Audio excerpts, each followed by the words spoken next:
Hello जो आज की इस वीडियो में हम कक्षा 10 का हिंदी का विशेष जांच परीक्षा का पेपर देखेंगे। इसमें जो पहला प्रश्न है, सही विकल्प चुनकर लिखिए। गोपियों ने मधुकर संबोधन किसके लिए किया था? स्वयं के लिए। स्वयं प्रकाश का जन्म किस सन में? 1950 में हुआ था। भोलानाथ के पिता आटे की कितनी गोलियां गंगा जी में प्रवाहित करते थे? 100 गोलियां। हिंदी कविता का इतिहास कितने वर्ष पुराना है? 4000। गोदान उपन्यास के लेखक हैं प्रेमचंद। कौन है? प्रेमचंद। संचारी भावों की संख्या कितनी है? 33 है। रिक्त स्थान ये हमें क्रमशः सभी देख लेना है। रीतिकालीन रचनाओं का प्रधान रस कौन है? तो इसमें रौद्र रस है। एक अंक वाली रचना को एकांकी कहते हैं। परशुराम स्वभाव से कैसे थे ये बताना है, तो ये हम देख लेंगे अपनी पाठ्य पुस्तक से। चिता के फूल के लेखक हैं खाना खाना हाथ जोड़े के। छठवां देखेंगे, रस के अंग होते हैं तो रस के 10 अंग होते हैं। सही जोड़ी कामायनी, तो इसके जयशंकर प्रसाद हो जाएंगे। एक प्लेट सैलाब, इसका देख लेना है। बंगाल, पंजाब, साकेत और भावात्मक निबंध इसके क्रमशः देख लेंगे। सत्य सत्य ये क्रमशः चौथे के सत्य सत्य देख लेंगे सभी। जो भी सत्य हो सत्य लिख देना है, जो भी असत्य हो सत्य लिख देना है।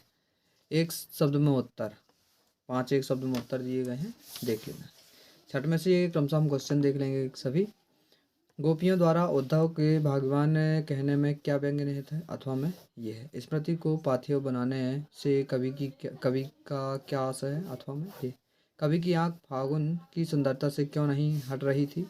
लेखक द्वारा वर्णित कस्बे का चित्रण करना है। 9वां क्वेश्चन ये है। गद्दों को मेहनत कश बादशाहों का शहर क्यों कहा गया? प्रकृति ने जल संचय की व्यवस्था किस प्रकार की? 11वां, 12वां, 13वां, 14वां क्वेश्चन के क्रम से हम क्वेश्चन देख लेंगे। 15वें में क्या है कि महाकाव्य खंडकाव्य में 2 अंतर बताना है और अथवा में उत्प्रेक्षा अलंकार की परिभाषा।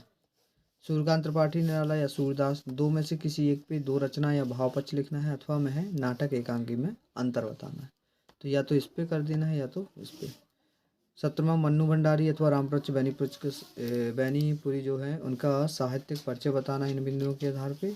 अथवा में निर्देशानुसार वाक्य रचना करना है। इसमें मिश्रित वाक्य बनाना है, इसको निषेध वाचक वाक्य बनाना है। इसमें सप्रसंग व्याख्या करनी है। 2 दिए गए हैं तो जो भी बनता है उस पर सप्रसंग व्याख्या कर देंगे। 19वें में क्या है कि गद्यांश को पढ़ना है और इसकी क्या करना है कि सप्रसंग व्याख्या करनी है। तो ये हम देख लेंगे, या तो ऊपर वाला या तो अथवा वाला। 20वें में किसी एक विषय पर रूपरेखा लिखनी है। 21वें में गद्यांश को पढ़ना है, 3 प्रश्न हैं उनके उत्तर बताना है। 22वें में क्या लिखना है कि आवेदन पत्र, अथवा में भी आवेदन पत्र। ये लास्ट 23वां प्रश्न, किसी एक विषय पर निबंध लिखना है। तो 4 दिए गए हैं, 4 में से किसी एक पे निबंध लिख देंगे।